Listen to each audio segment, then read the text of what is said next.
J. Compensação dos valores com débito de contribuição previdenciária nos termos do artigo 100, parágrafo 9º da Constituição Federal.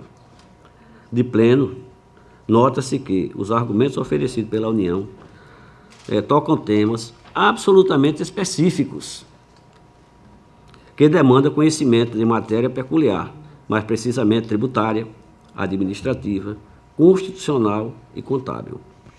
A conjunção destas matérias em uma única discussão, como se sabe, não é considerada comum ao dia a dia da administração.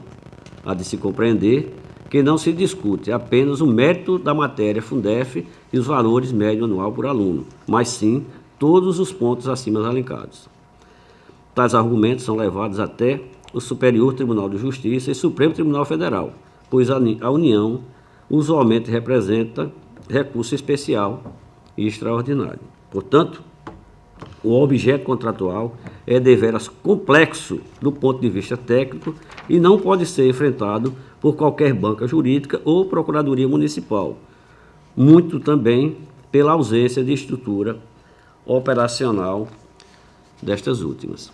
Esse pequeno relatório, presidente, foi uma argumentação feita pelo município de Paulo Jacinto em outro processo. Com a leitura das razões do município, estes conselheiros rebusca o juízo de valor já manifestado em vários outros processos, qual seja a pretensão de serviços advocatícios envolvidos para a execução de título judicial coletivo alcançado pela AMA para recuperação de valores atinentes ao extinto Fundef. É singular. Desta forma, não reconheço que seja irregular a contratação de escritório de advocacia para a execução deste título judicial coletivo, razão pela qual não identifico a justa causa da representação neste ponto.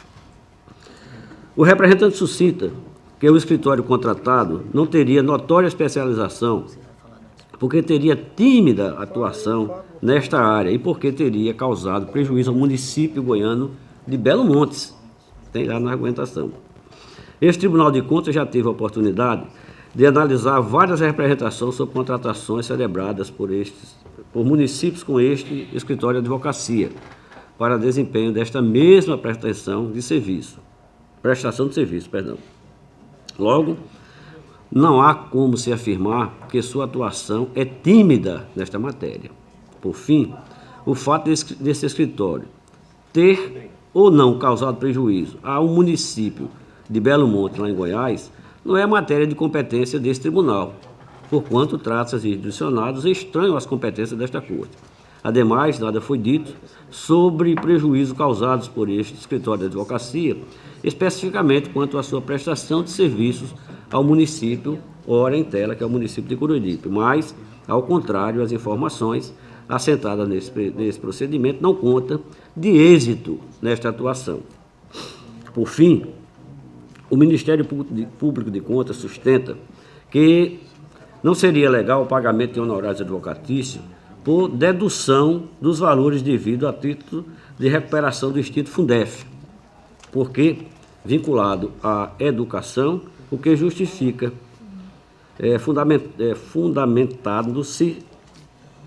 fundamentando-se em dois julgados no STJ em 2014 e outro no TRF 1 em 2015.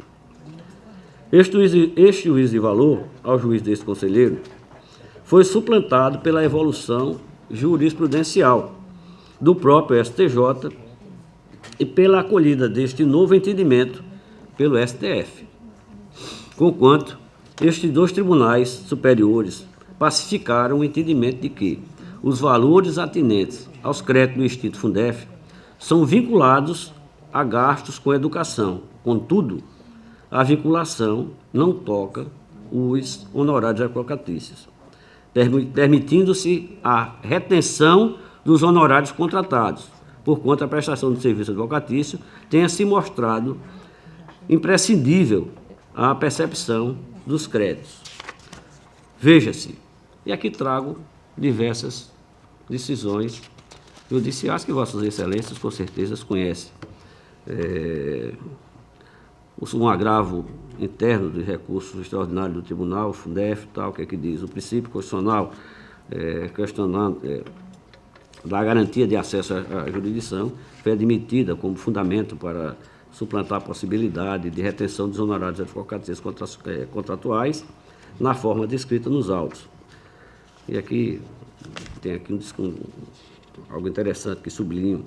No meu sentir, é incabível invocar o argumento da vinculação da totalidade de verba do Fundef às ações e programas voltados à educação, quando o uso do aparelho judiciário tenha se mostrado imprescindível para o próprio reconhecimento do direito às diferenças devidas a esse título, como é o caso dos autos.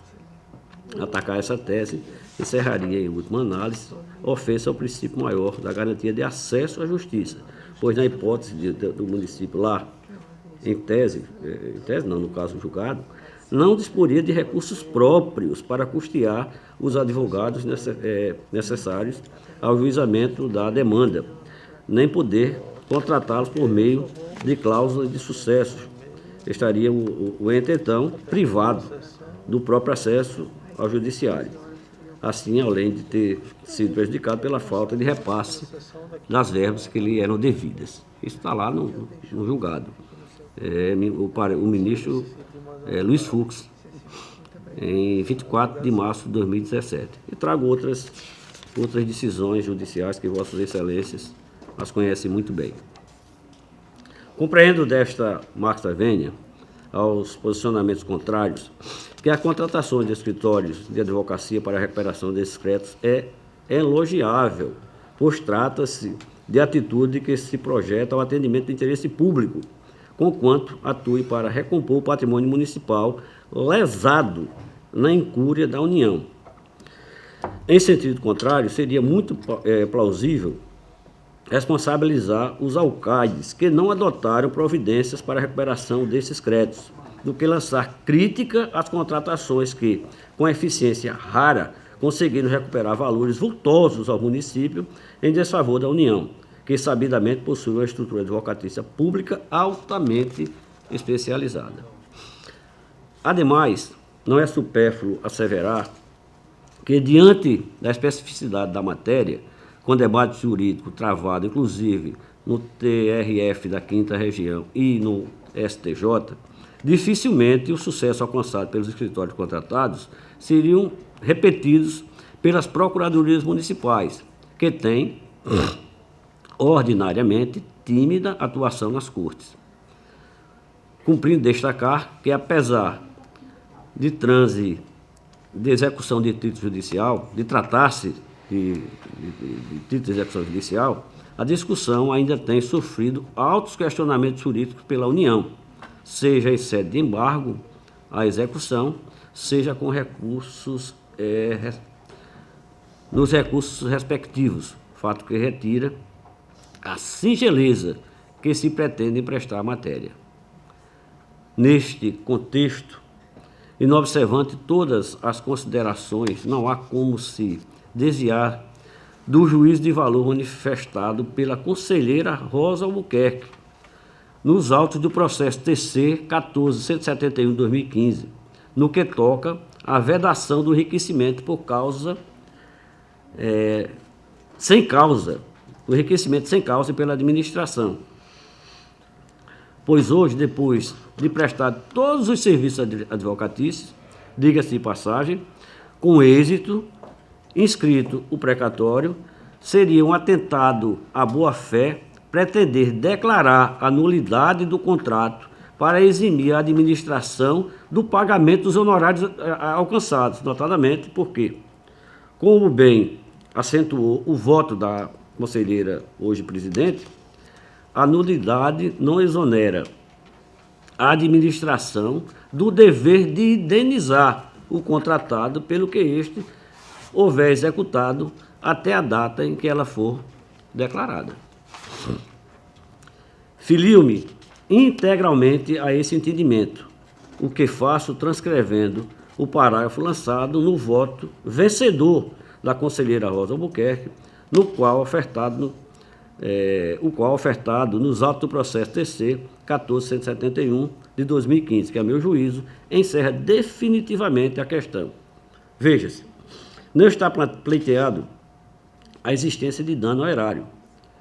Não está patenteado, perdão, a existência de dano ao erário ou desvantajosidade da contratação empreendida. Ao contrário, foi por intermédio das demandas judiciais propostas pelos escritórios, inclusive a relativa à execução aqui descrita, que os municípios, inclusive o representado, terão direito a reaver os créditos que a União não pagou voluntariamente e administrativamente, e que ninguém antes tentou reaver. Não há, portanto, que se falar em prejuízo ao erário. Antes, sim, verifica-se grande vantajosidade. Está lá no voto da conselheira, hoje presidente. Diante destas considerações, compreende que essa matéria já está suficientemente clara, razão que não invoca mais qualquer diligência para ser decidida por esse colegiado. Diante disso, trago a minha conclusão. Voto no sentido de arquivar a presente representação, nos termos do parágrafo único do artigo 193 do Regimento Interno desta Corte de Contas, por entender que o suporte fático da representação não congrega infração à norma que exija ser apurada. Assim como voto, senhora presidente. Em discussão o processo. Senhora presidente. Com a palavra, conselheiro Sérgio.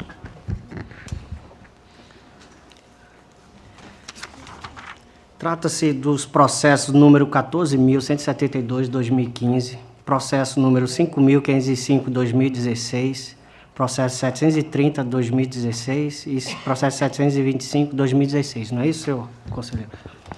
E pelas minhas anotações aqui, todos os processos são da minha relatoria, que Vossa Excelência pediu vistas. Sim. Senhora presidente, eu gostaria de, inicialmente, fazer um contraponto aqui e já pedindo vênia ao conselheiro Fernando Toledo, trazer alguns contrapontos e fazer algumas ponderações em relação ao voto trazido pelo conselheiro Fernando Toledo. E aí, eu quero, já de início, lembrá-los que todos esses processos são representações que têm em seu objeto questionada a irregularidade, a ilegalidade da contratação desses escritórios por inexigibilidade de licitação e também de pagamento de verbas de precatórios que supostamente estão vinculados à manutenção e desenvolvimento do ensino, porque trata-se de precatórios resultante do complemento da União ao Fundef, antigo Fundef, que hoje é o Fundeb. Bem, dito isso, eu gostaria também de informar-lhes que recentemente, deixa eu ver a data aqui, mas muito recente, da semana passada,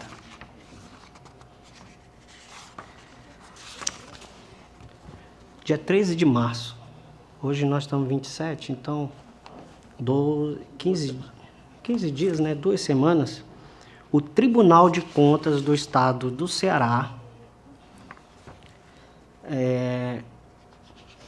adotando o voto da eminente relatora, conselheira Soraya Vitor, daquela Corte de Contas, editou a resolução número 1131/2018, que trata desse mesmo assunto. Bem, eu trago a Vossas Excelências o conhecimento desse julgado em razão de, além de tratar do mesmo exame, o mesmo objeto, ele traz uma informação que eu até desconhecia quando do exame desses processos, que é um julgado do STF, que é numa suspensão de segurança de número 5.182, a relatora ministra Carmen Lúcia.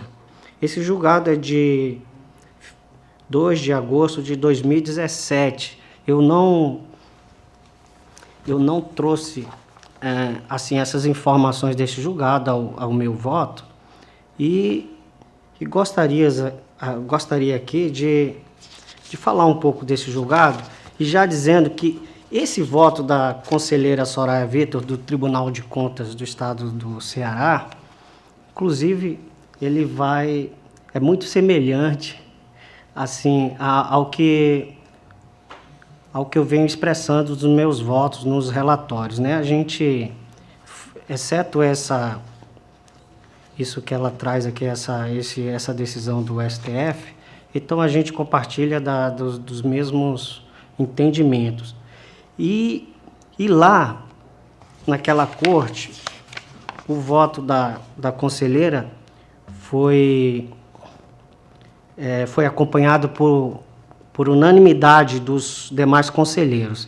E lá, anteriormente, ela havia concedido uma decisão cautelar que foi nesse voto referendada e que determina ao município de Pacoti, eu peço licença às vossas excelências para fazer a leitura, porque é paradigmática essa decisão por unanimidade. Ela determinou que o município de Pacoti, naquele estado, promova de imediato a suspensão dos efeitos da inexigibilidade de licitação, bem como se abstenha de realizar pagamentos decorrentes da referida licitação e quaisquer outras despesas a títulos de honorários advocatícios com o manejo de verbas da educação, sob pena de, em caso de descumprimento da determinação, a abertura de processo de provocação passivo de aplicação de multa ao responsável e demais consequências na esfera jurídica, devendo as medidas adotadas serem comprovadas junto a esta Corte, no caso o TCE do Ceará.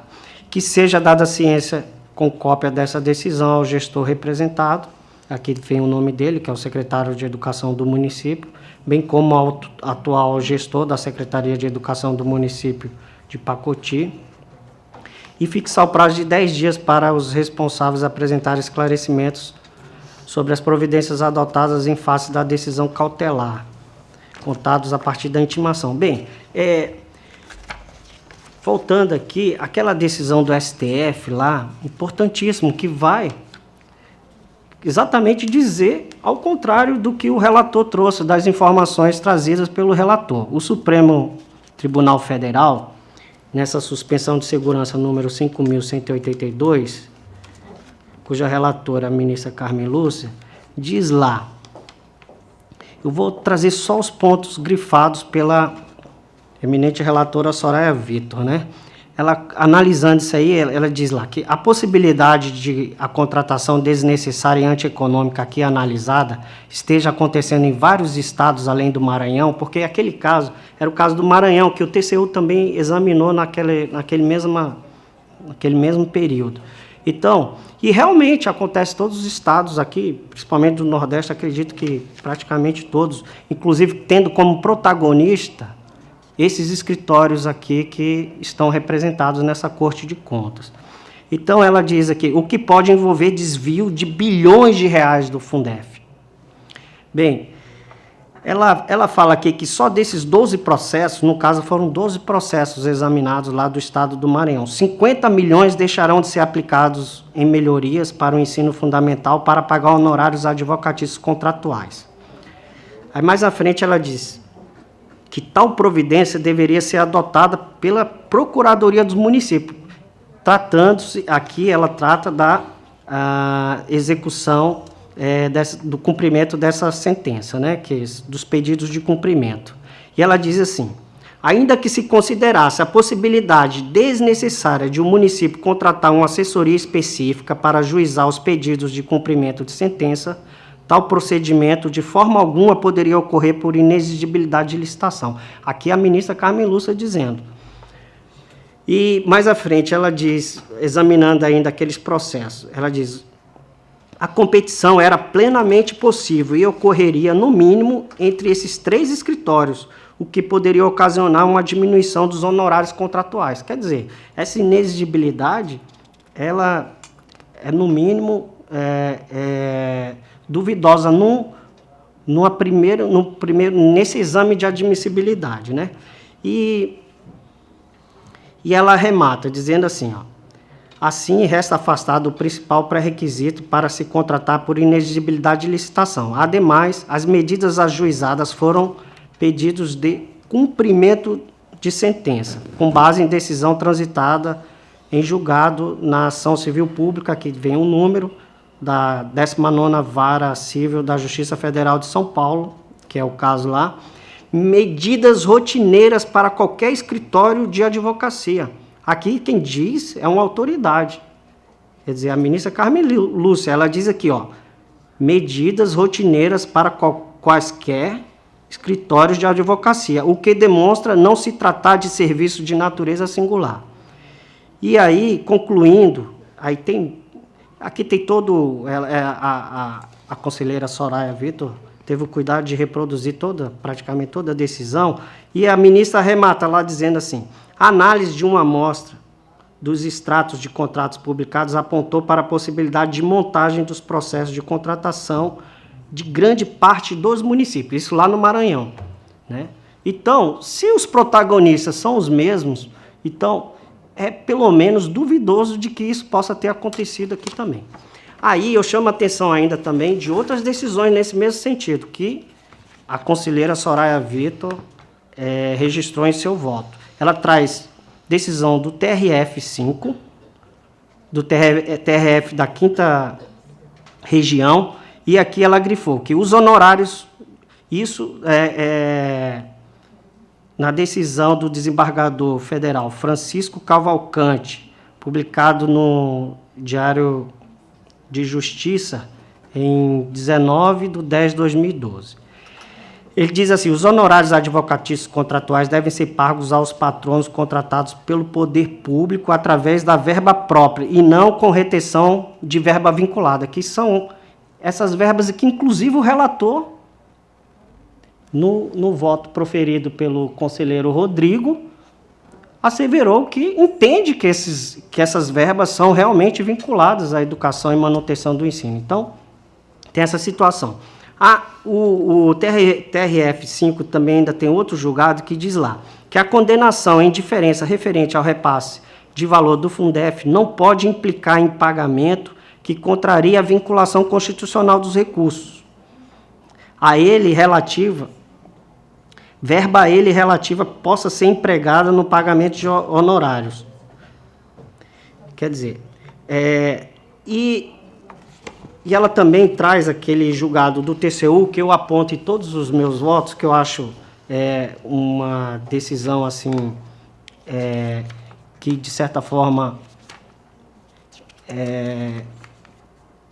é um modelo para, inclusive do órgão de controle da União, que serve assim de modelo para a adoção assim de uma medida contra essas irregularidades apontadas aí. Que lá o TCU diz lá no seu acórdão 1824 de 2017.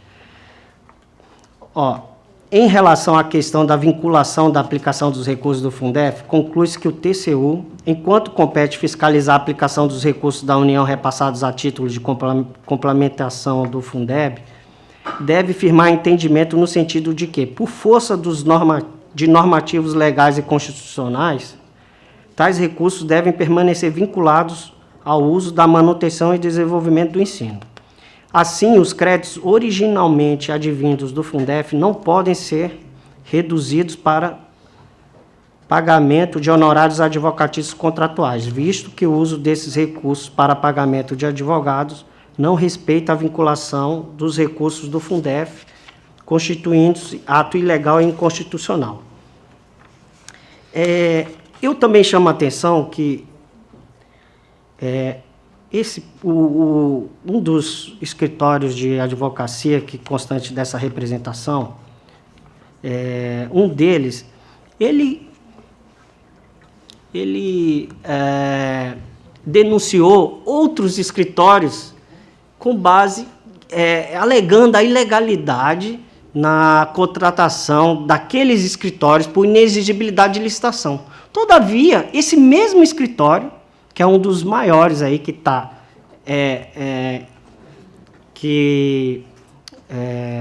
deu entrada nessa ação, na ação civil que que tratou dos precatórios. Esse escritório, ele mesmo foi contratado por diversos municípios, não só no estado de Alagoas, aqui no Ceará. Ele é o protagonista aqui dessa decisão aqui. Ele mesmo foi contratado por inexigibilidade. Ou seja, ele entende que ele pode ser contratado por inexigibilidade. Agora, os demais não. Só ele que detém, digamos, no Brasil, essa... a expertise, a singularidade para atuar nessas causas. Então, assim, você vê que, na verdade, aí tem outros interesses nisso aí, não é? Ele não está interessado em provar que aquele lá está irregular. Ele está interessado mesmo em patrocinar aquela causa. Bem, isso é importante. Então, se nós entendemos que são vinculados esses recursos, eles não podem ser utilizados para pagamento de honorários, né? Aí, senhora presidente, em razão disso tudo, desse fato novo, dessa decisão aqui do singular do Tribunal de Contas do Estado do Ceará, que aqui eu gostaria até de parabenizar a conselheira Soraya Vitor, que inclusive eu a conheço pessoalmente, em razão disso, e do voto do conselheiro Fernando Toledo, eu solicito a Vossa Excelência os processos novamente à minha relatoria para que eu possa trazer esses fatos novos num novo voto e aí a gente trazer essa nova discussão aqui para o plenário, para um debate melhor sobre o tema, já com essas novas, digamos, esses novos fundamentos, e aí sim a gente poder decidir de forma, de forma mais convicta com relação a esse tema. Senhora presidente. Com a palavra. Ainda em sede de discussão, eu gostaria de fazer também os comentários que a decisão dos nossos colegas conselheiros do Tribunal de Contas do Estado do Ceará, naturalmente, não cria nenhuma jurisprudência para nenhum outro tribunal. Nós podemos criar, fazer discussão a respeito de Tribunal Superior, TCU, ou até os tribunais superiores em outras áreas, como o STF e Supremo Tribunal Federal, que também tem diversas decisões do conhecimento público em sentido contrário. Decisão do ministro Fux, decisão de outras, tem uma série de outras aqui que eu acho que nós estaríamos aqui andando em círculo. Nós estamos aqui, senhora presidente, diante de uma situação até estranha. Tem um processo relatado, eu apresento um voto vistas e volta para o relator, se for o caso da deliberação desse pleno, para um novo relato do processo. Eu não entendo nem se isso... Eu gostaria de consignar, senhora presidente, que esta é a forma que entendo.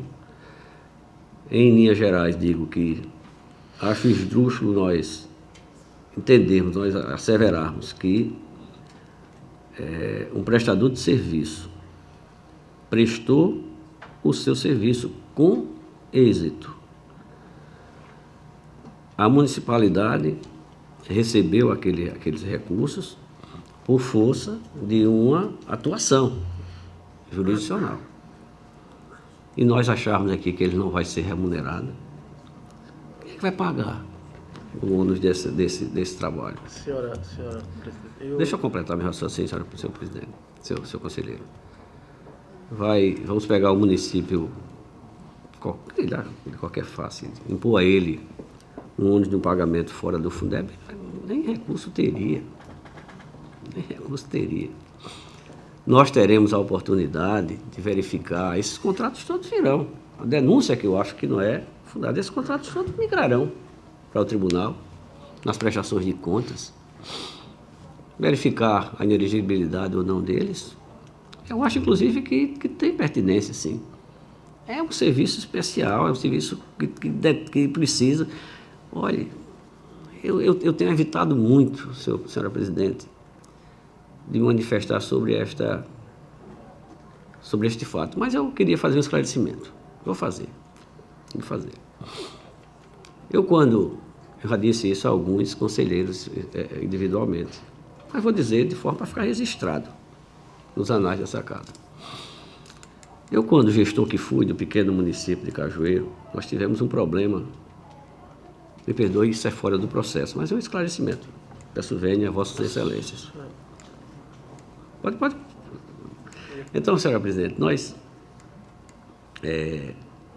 tivemos um problema de transferências constitucionais dos recursos do FPM. Na virada de 99 para 2000, na reeleição dos prefeitos, eu fui reeleito e o Tribunal de Contas da União achou que deveria reduzir o FPM do município de 1,2 para 1,0. Fui procurar saber do que se tratava e tinha lá uma projeção, uma possível projeção populacional que reduziria a população do município. A senhora imagine, Vossas Excelências, no município perder 20% da receita mais importante do município. Um caos, foi um transtorno. Posso continuar com isso? E nós tivemos uma ação judicial dificílima, senhora conselheira, senhor conselheiro, para conseguir recompor esses recursos. Você sabe quem foi que patrocinou essa discussão? A Procuradoria do Município. A Procuradoria do Município conseguiu. Entrou aqui na Justiça Federal, primeira, segunda, todas as instâncias, o Estado recorrendo. E nós ganhamos em toda. A Procuradoria do Município ganhou em todos os estágios. Tem 22 anos.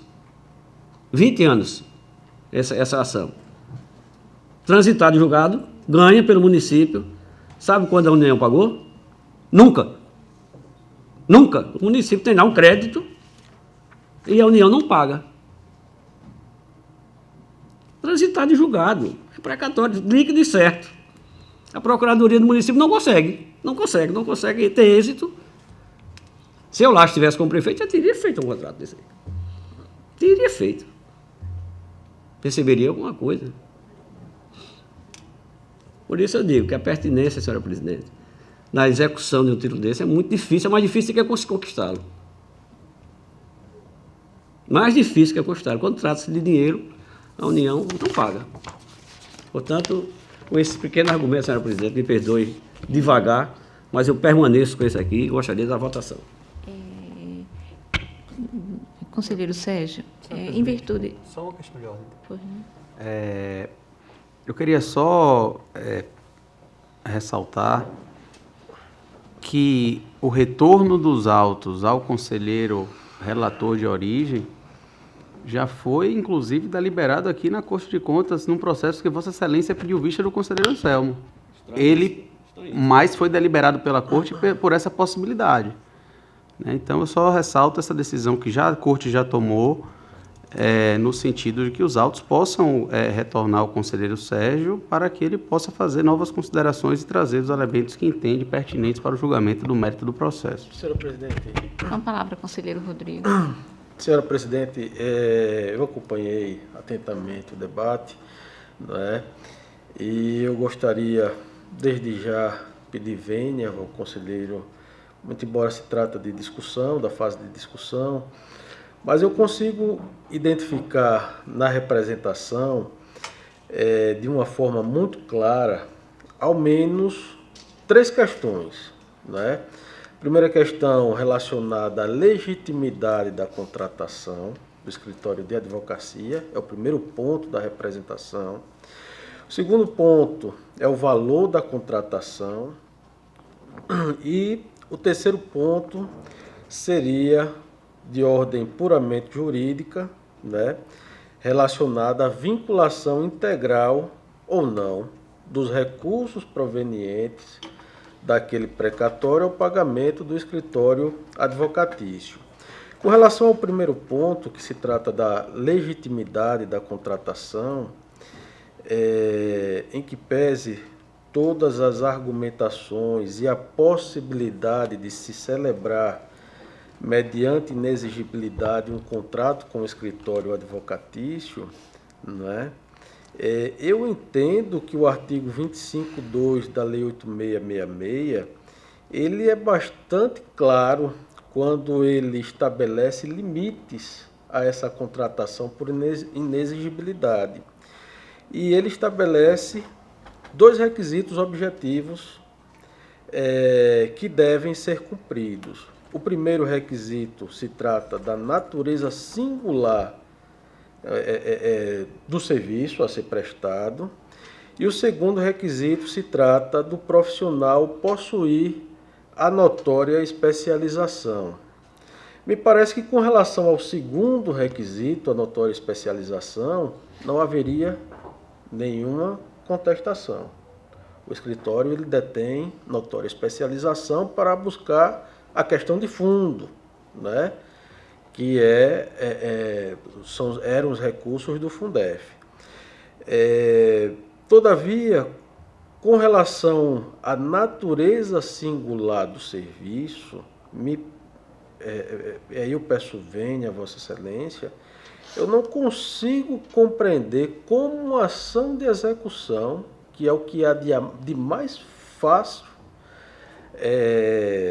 no processo civil brasileiro, uma ação de execução contra a fazenda pública, possa ser caracterizada como um serviço singular do ponto de vista objetivo para fins de justificar a ausência da licitação. A gente deve levar em consideração também que, diferentemente do particular, a administração somente se legitima dentro da ordem jurídica. Diferentemente do particular, que pode fazer tudo o que não for proibido, o administrador só pode fazer apenas aquilo que é permitido ou autorizado pela lei. E para mim está bem claro que não havia permissão legal, nesse caso, para que o gestor pudesse contratar mediante inexigibilidade de licitação. Isso acaba repercutindo necessariamente no segundo ponto, que é o valor da contratação.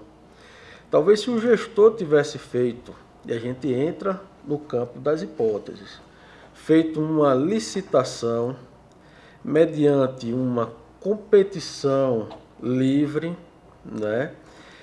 O valor da contratação pudesse ser muito menor do que aquele que foi celebrado o contrato, né?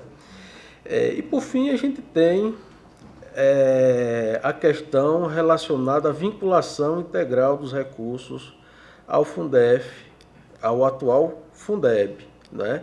Que é também o terceiro ponto em que a gente está admitindo, está discutindo e evoluindo o entendimento do tribunal, no sentido de não existe ainda, quanto a esse ponto, um entendimento maduro, pacífico do tribunal.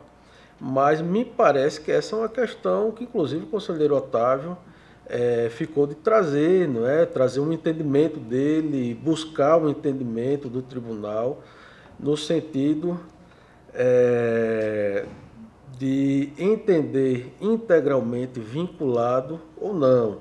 De modo que eu acho muito prematuro a gente não admitir uma representação diante de todos esses elementos que são questionados pela representação. Eu gostaria apenas também de fazer uma observação com relação ao pedido do conselheiro Sérgio de análise do pedido de vista. De fato, a gente tem um precedente aqui, processo de Viçosa, se eu não me engano, processo 5011/2006, em que o conselheiro Fernando Toledo pediu vista, e ao trazer o pedido de vista, o conselheiro Anselmo solicitou de volta aos autos para acompanhar ou não o pedido de vista. De fato, esse é um precedente, mas eu acho que não é o melhor entendimento para o tribunal, porque depois o conselheiro relator traz o seu voto e que votou divergente vai pedir novamente para conferir, e isso não vai terminar nunca, né? Então, portanto, eu acho que hoje é o dia da gente julgar, a não sei que outro conselheiro venha pedir vista dos autos, mas hoje eu acho que é o dia da gente julgar esse processo, né? Conselheiro Rodrigo, obrigada pela a manifestação de Vossa Excelência nesse momento, mas o entendimento dessa presidência com relação à condução do trabalho, da apreciação e da análise do processo, visto que o conselheiro Sérgio também trouxe e deixou, eu entendi, pelo menos aqui, muito claramente, isso se não se sentir aptos a se manifestarem, conselheiro Otávio, conselheira Maria Cleide, mas eu entendi pela manifestação do conselheiro Sérgio que ele trouxe esclarecimentos a mais a respeito do seu voto anterior. Então, ele fez acréscimos, não é, com relação ao voto que já havia manifestado anteriormente. E tanto aproveitando o posicionamento de Vossa Excelência, quanto a ser deliberado ou não o processo nesta sessão, gostaria apenas de ouvir a conselheira Maria Cleide e o conselheiro Otávio com relação se estão se sentindo aptos a deliberarem sobre o processo que está sendo apreciado no momento, e, após isso, nós colocaremos, então, ou não o processo em votação. Presidente. Conselheira. Só uma questão de ordem, assim. Antes de vir essa decisão, como nós estamos em discussão, eu gostaria ainda de trazer algumas, digamos, fazer outros contrapontos, né? Então, continuasse na discussão, se possível, se Vossa Excelência autorizar. Vossa Excelência. É rápido, não vou passar de 2 minutos.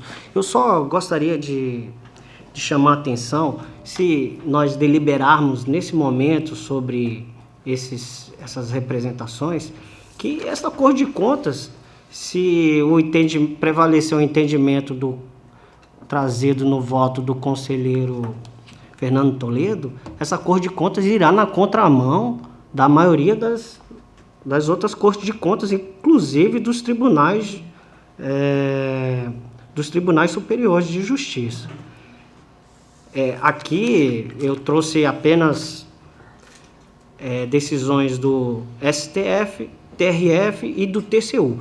E com relação à do TCU, eu gostaria de chamar a atenção, Excelência, senhora presidente, que nessa decisão do TCU, ele traz um alerta aos gestores de que, se eles utilizarem esses recursos para pagarem esses honorários, eles vão responder perante aquela corte. Então, se nós dermos esse aval, nós, de certa forma, seremos responsabilizados por isso também, em razão dos gestores pelos quais nós somos jurisdicionados. Isso é importante, porque eles depois que forem julgados lá no TCU em razão de um ato praticado em desacordo com um acórdão do TCU, todavia, com base numa decisão desta Corte de Contas, eles podem ficar sujeitos eles podem ficar sujeitos a ter que pagar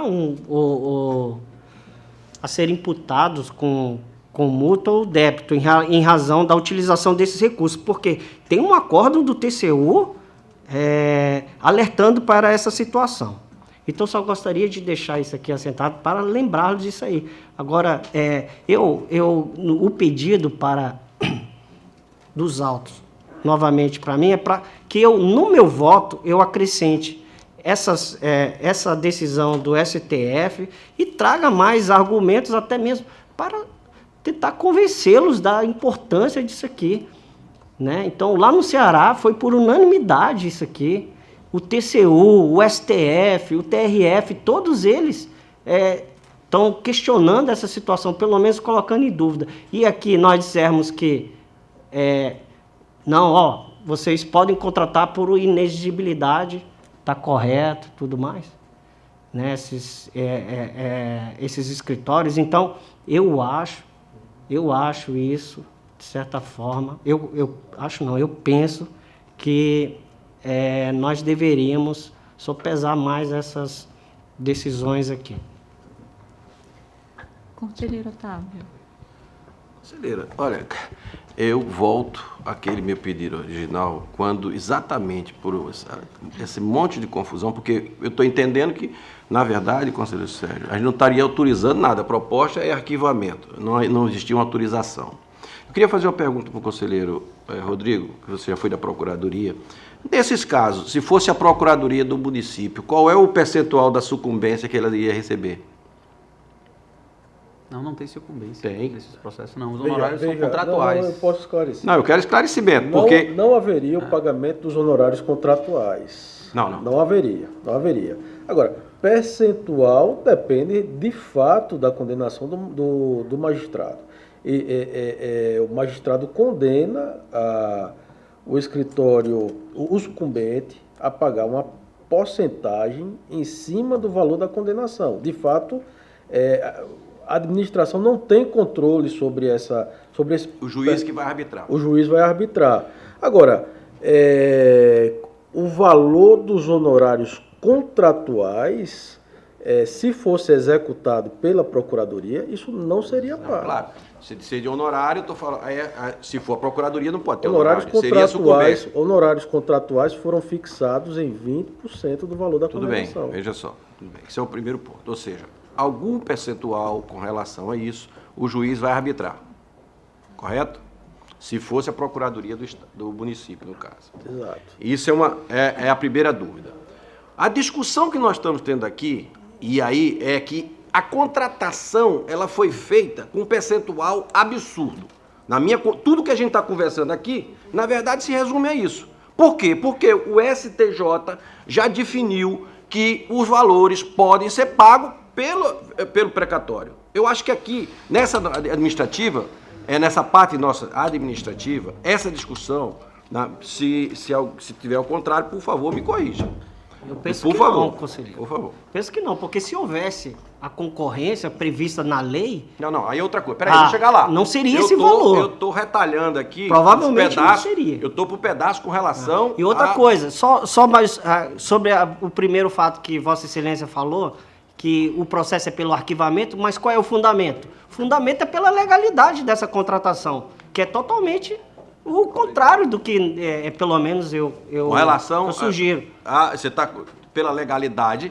Você. Das do contratações, das está contratações, arquivando porque não viu do percentual. irregularidade. A parte do processo com relação à contratação, isso aí você supõe. Agora, o que a discussão maior é sobre o percentual. Não deixa de ser. Que a discussão é que esse percentual ele estaria abusivo o estágio que se estava o processo. E se eu estava num estágio já final, por quê? Porque senão a própria lei deixava o gestor sem poder. Não, você não pode. Você vai fazer, nesses casos, finalístico ou a procuradoria já definindo. Isso é outra coisa. O que a gente eu estou querendo esquartejando a coisa para que a gente vá fazendo um juízo de valor. Por isso que eu sugeri o pleno, para que a gente tivesse uma sessão para discutir exclusivamente esse assunto, porque é um assunto polêmico, porque existe aqui, nós estamos aqui, como eu digo sempre, o tribunal aqui tem várias, não estamos só numa carreira, tem várias carreiras e várias experiências, cada uma que teve de vida que a gente teve, certo? Então, a discussão maior é que esses percentuais, eles poderiam ser de uma monta menor, 1%, 2%, 3%, tal. Então, aí volto, porque se esses percentuais tivessem tido nisso aí, a gente não estaria discutindo absolutamente nada aqui. Quase Seria nada. pouca discussão. A discussão aqui ela estaria tendo outro patamar. Essa que é a verdade. Com relação ao recurso próprio, veja que incoerência. Ao mesmo tempo que eu digo que esses valores são abusivos, a Justiça Federal retém 20%, e ao mesmo tempo existe jurisprudência aqui que o gestor pode pagar com recurso próprio. Que coerência é essa? Ou pode ou não pode? Ou é abusivo ou não é abusivo? Por que não passa, então, para o próprio juiz arbitrar o percentual como ele arbitra? Que esse é o meu entendimento, por isso que eu disse que a gente aqui é pluri. porque cada um tem o seu entendimento jurídico. O meu entendimento é lógico, meu entendimento não tem essa qualificação que Vossa Excelência tem juridicamente, mas eu vou dar o meu de gestor que eu passei. Então, a gente teria, na verdade, uma incoerência para a Procuradoria, quem quer que seja, o advogado, discutir. Se aquele cara, vamos dizer que seja um município grande, atenda completamente a decisão. E ele tem o dinheiro para pagar. Tornou legal aquilo? O contrato passou a ser legal por causa disso? Não ficou legal.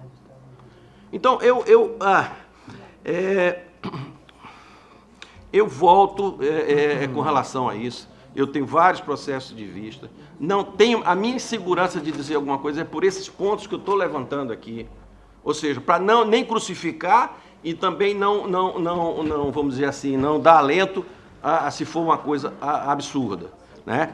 Mas esses pontos existem, essa incoerência das próprias decisões, elas estão sendo colocadas aí de um lado e de outro, entendeu? E a minha visão está aí. Instâncias superiores decidiram alguma coisa, eles, para se resguardar, estão recolhendo os 20%, o município estão recebendo só 80%. O que é que isso está induzindo a própria justiça? Induzindo os próprios 20%. Se você não tivesse essa própria retenção. Eu quero, conselheiro, eu não fico à vontade de dizer sim A ou B num negócio desse, por esse motivo que eu estou colocando.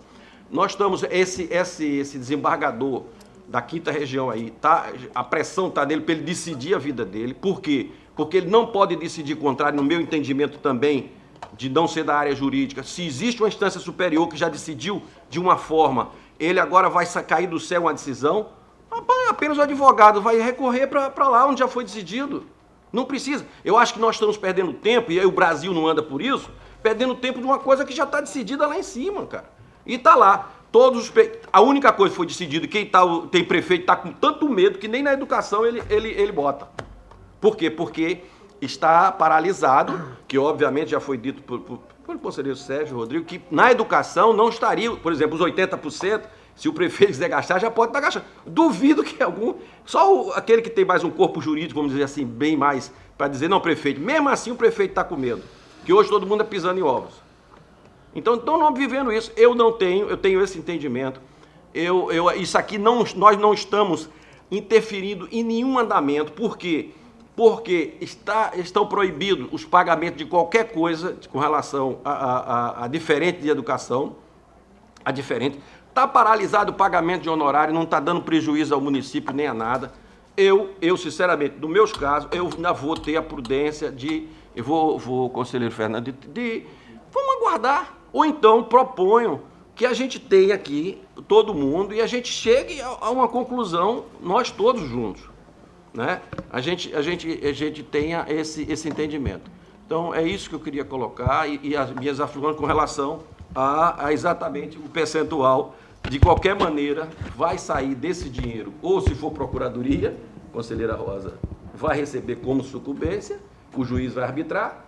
E se for dos honorários, nesse, de que um fechou por 2, outro por 10, outro por não sei quanto, e essa é a realidade que está vivendo. E a justiça delibera tanta coisa, não poder deliberar isso.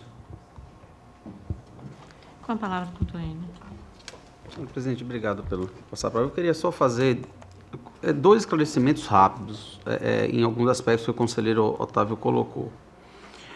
O primeiro é o seguinte: ao fazer o destaque dos honorários no valor do precatório, o juiz no judiciário, seja o juiz singular, seja o juiz do Tribunal Regional Federal, seja o juiz do ministro do STJ, ele está fazendo uma atuação administrativa, ele não está exercendo uma atuação jurisdicional, ele está fazendo apenas um destaque, porque o escritório que está patrocinando a causa, ele informa ao judiciário que ele tem aquele contrato.